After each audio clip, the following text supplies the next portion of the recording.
Na terceira sessão de 2016, o Conselho Superior da Justiça do Trabalho aprovou por unanimidade a edição de resolução que implementa a percentual de reajuste de 13,23% referente à vantagem pecuniária individual para os servidores da Justiça do Trabalho.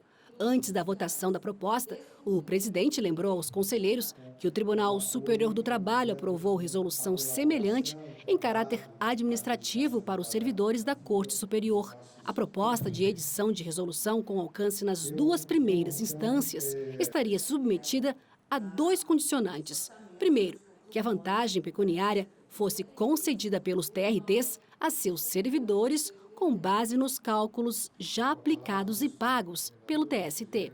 Pelo menos no âmbito da Justiça do Trabalho, nós defiramos a vantagem, mas nos termos exatos nos quais está sendo paga a vantagem pelo TST.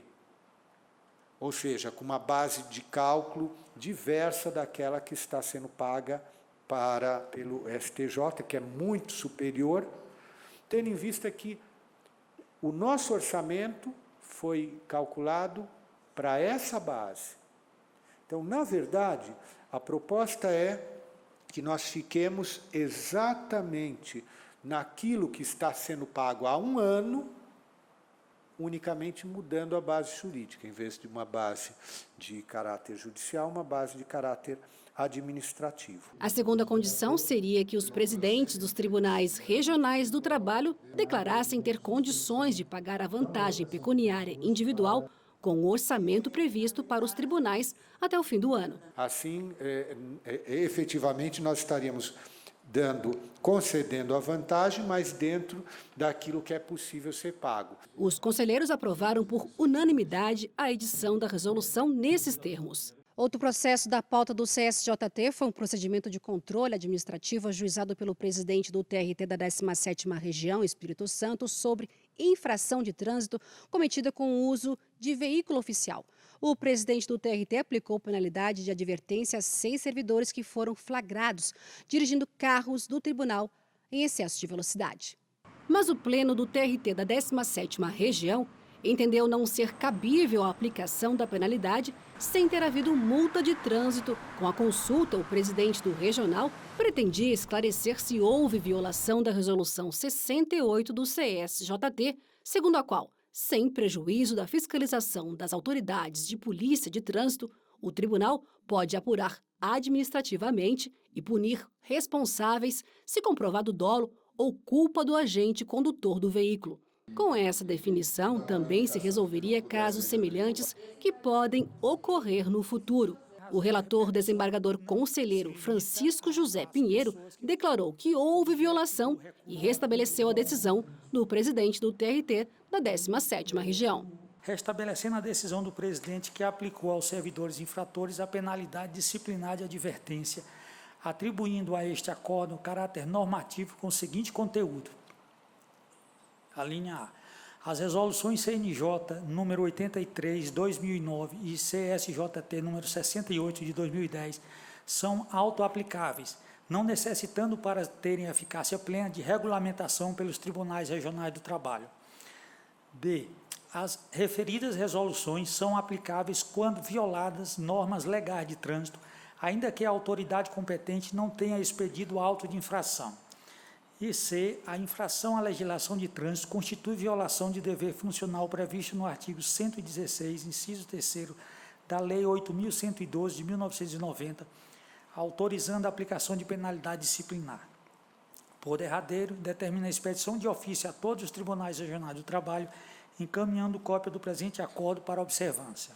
Por unanimidade, os conselheiros acompanharam o voto do relator. Durante a sessão, 2 novos conselheiros tomaram posse.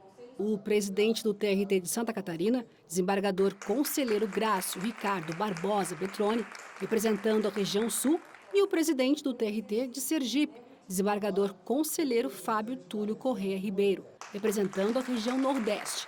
O presidente do TST e do CSJT, ministro Ives Gandra Martins Filho, deu boas-vindas aos desembargadores. Este conselho espera contar muito com a colaboração, a experiência de Vossas Excelências como presidentes dos respectivos tribunais, sabendo que esse Conselho tem uma responsabilidade muito grande para traçar políticas públicas para o próprio Poder Judiciário trabalhista, como também desempenhar a fiscalização orçamentária, administrativa, financeira dos tribunais, mas, fundamentalmente, trazer a experiência que tem de cada um desses regionais e também da sua própria região, através do Colé-Precor também, de tal forma que realmente o Conselho Superior da Justiça do Trabalho seja, como dizia o ministro Rider Nogueira de Brito,